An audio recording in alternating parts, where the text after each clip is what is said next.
Welcome back to the Zambian Watch. In today's episode, we're taking a deep dive into Zesco, the backbone of Zambia's electricity supply. Did you know that Zambia's journey with electricity started way back in 1906 with the establishment of a small thermal station in Livingstone? That was the spark that set everything in motion. Fast forward to 1938, and Zambia had already begun generating hydropower, marking the start of its long-standing relationship with this renewable energy source. The real game changer, though, came in the 1950s. This is when power generation started to get organized on a bigger scale. Major projects like the Kariba Dam and the Kariba South power stations were developed, leading to the creation of a 330 kilowatt system that stretched over 2,700 kilometers. After Zambia gained independence, the country didn't slow down. The construction of the Kafue Gorge power station was a massive milestone, initially generating 600 megawatts of power and later expanding to 900 megawatts. Around the same time, the Victoria Falls power station reached a capacity of 108 megawatts by the early 1970s. Today, Zambia relies heavily on hydropower, which now accounts for about 85% of the country's electricity supply. According to Zesco's official numbers, the combined production capacity has exceeded 2,900 megawatts. But despite this progress, the reality is that access to electricity in Zambia is still quite low. Nationwide, only about 30% of people have access to electricity, and in rural areas, it is as low as 5%. Stick around as we explore how Zesco's history has shaped the present and what it means for the future of power in Zambia. If you haven't already, hit that subscribe button and join us on this journey through Zambia's electrifying past. Now, if you think load shedding is just a recent issue, well, you're in for a shock, pun intended. Let's trace it back to where it all started. Let's rewind to 2015. According to a Lusaka Times article from November 2, 2015, meteorologists warned us that it was going to be the hottest year on record, with the strongest El Nino heat waves expected to hit southern Africa. But just for context, let's explain what the El Nino is. So El Nino is a natural climate pattern that causes the warming of the ocean waters in the central and eastern Pacific Ocean. When this happens, it affects weather patterns around the world, including southern Africa. El Nino often leads to unusually hot and dry conditions in southern Africa, causing heat waves, droughts, and reduced rainfall. This can have a significant impact on agriculture, water supply, and overall living conditions in the region.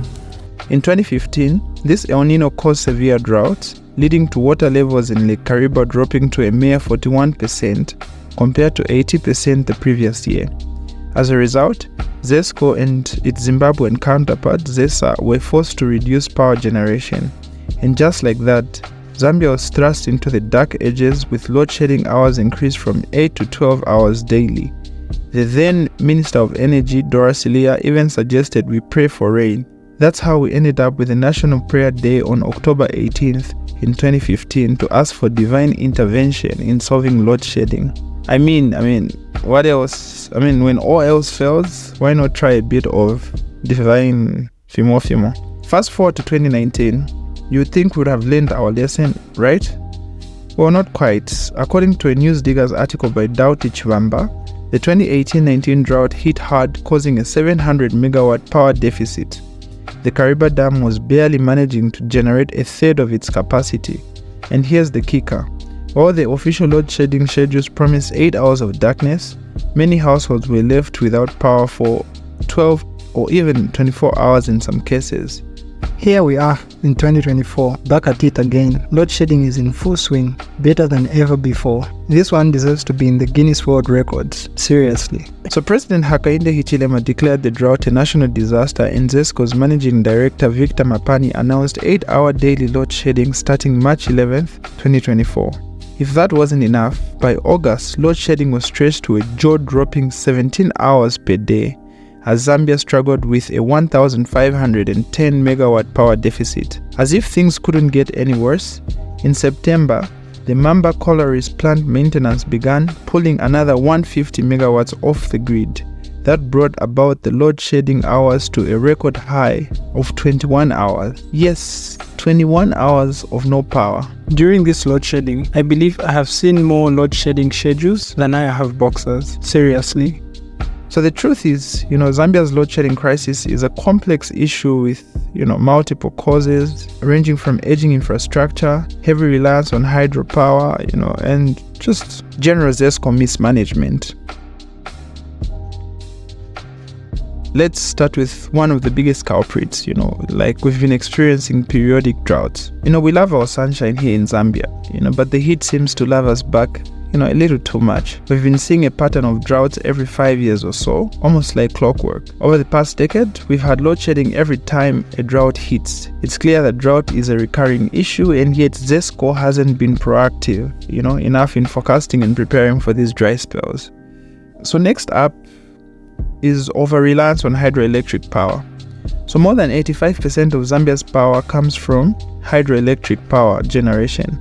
That's like putting all your eggs in one very, wet basket. And here's the thing. Some of this hydro infrastructure is way past its prime and needs a little more, maintenance. Remember the load shedding that got worse even recently because of the maintenance at Mamba Collieries? Well, that's what happens when we rely on old equipment that constantly needs, a tune-up. There's underinvestment in alternative power sources. So Zesco's got a shiny plan to ramp up its renewable energy capacity to over 1,800 megawatts in the next decade, according to their website. But as of now, we're mostly stuck with hydro, so we need to see some real action on this front.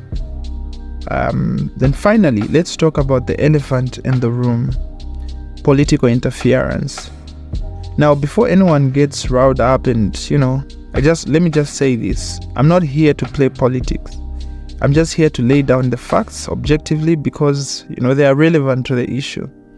According to a Zambia Monitor article from September 24, 2024, Charles Chanda, leader of the United Prosperous and Peaceful Zambia, UPPZ, blamed past governments for treating Zesco as their personal cash cow. He claims that these politicians literally milked Zesco's resources to fund their campaigns instead of reinvesting in the energy sector. We're talking about appointing party loyalists to key positions and neglecting essential infrastructure development. This, he says, has left Zesco in a state where it can't meet its mandate, resulting in the power shortages we're experiencing today. So in a nutshell, the problems are right in front of us. Periodic droughts, an over-reliance on hydroelectric power, a lack of investment in renewables, and yes, political interference. It's hard to quantify it, but it is a factor. It's a complex web of issues, but the more we understand where the problem lies, the closer we get to finding real solutions. So let's start with 2015. It was a tough year for Zambia. According to a Newsdigger's article dated September 4th, 2019, the economic losses due to load shedding that year were estimated to be around 20% of Zambia's GDP. In 2015, Zambia had a GDP of around $21 billion. So if we do some quick math, that's around $4 billion in the form of economic losses. Imagine what we could have done with that money.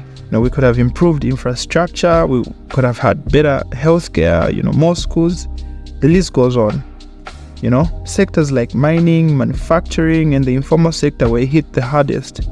When these industries can't operate at their full potential, it's not just about businesses losing money. We're talking about massive layoffs, families losing income, the government's tax revenue shrinking, and, even a dip in foreign exchange earnings.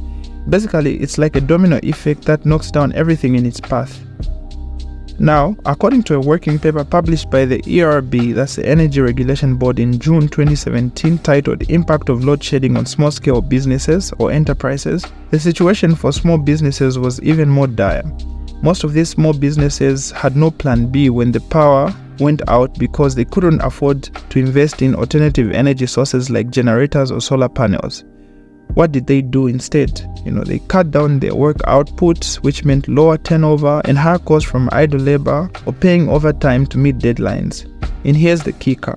Some businesses even reported losses from equipment damage due to inconsistent power supply. Imagine losing your only source of income because your machinery can't handle the power cuts. Talk about adding insult to injury. So fast forward to 2024, and it seems we're back in the same boat, but this time, the drought has turned the tides into a full-blown national crisis. In February, President Hakainde Hichilema declared the drought a national disaster affecting approximately 84 districts and impacting around 9 million people. That's almost half of Zambia's population. And who are the ones feeling the pinch the most? The vulnerable communities like the single mothers, the child-headed households, and anyone else whose daily bread depends on agriculture and wage labor. According to the government's Food Security Drought Response Plan released in April 2024, 6.6 million people are in need of urgent support, and it's going to take around $941 million to address the needs of these communities. If it doesn't highlight the seriousness of the situation, I don't know what will then. To sum it all up, load shedding is not just a problem of lights going out. It's a chain reaction that affects our economy, our businesses, our communities, and ultimately our future. From billions of dollars in economic losses to small enterprises shutting down and millions of people struggling to meet their basic needs, the impact is real and it's severe. So let's kick things off with the idea of recalling power exports. Now, the government has decided to bring back 100 megawatts from the export market to boost our local electricity supply. They're even trying to negotiate for an extra 195 megawatts to come back home, despite some tricky contracts. And so Zambia is also importing 165 megawatts of power to help keep things running, while the government and private sector are planning to open a second plant at Mamba Collieries. Next up, let's talk about the investment in alternative renewable power sources. So Zesco is aiming to produce 1,800 megawatts of renewable energy over the next decade. And thanks to initiatives like the Green Climate Fund, Zambia's renewable energy is starting to look a little more sunny. For instance, the Bangweulu Solar Power Station and the Ngonye Solar Power Station were both launched in 2019, bringing in a combined capacity of 88 megawatts. Just imagine all that power harnessed from the sun. Honestly, we've got so much sunshine here, we might as well just make it work for us, right? Opening up electricity generation to private companies. According to a research by George Mukupa, it's high time Zambia considered some good old public-private partnerships. Let's face it, sometimes it's better to let the private sector jump in and do what they do best. Plus, it's always great to have some competition to keep everyone on their toes. Who knows, with a bit of friendly rivalry, we might finally get those elusive 24/7 power supply dreams to come true. And now let's talk about the not so popular but very necessary move. At least I endorse it. Hiking electricity tariffs.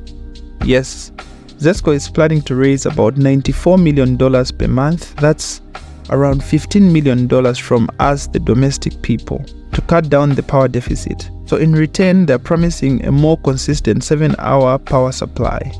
I know, paying more isn't what anyone wants to hear at the moment, but let's think of it like this.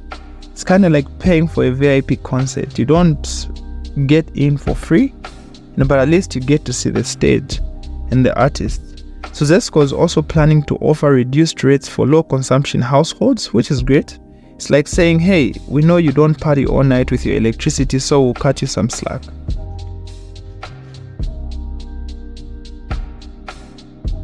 In all honesty, having 3 hours of power in a day is very unacceptable in this day and age.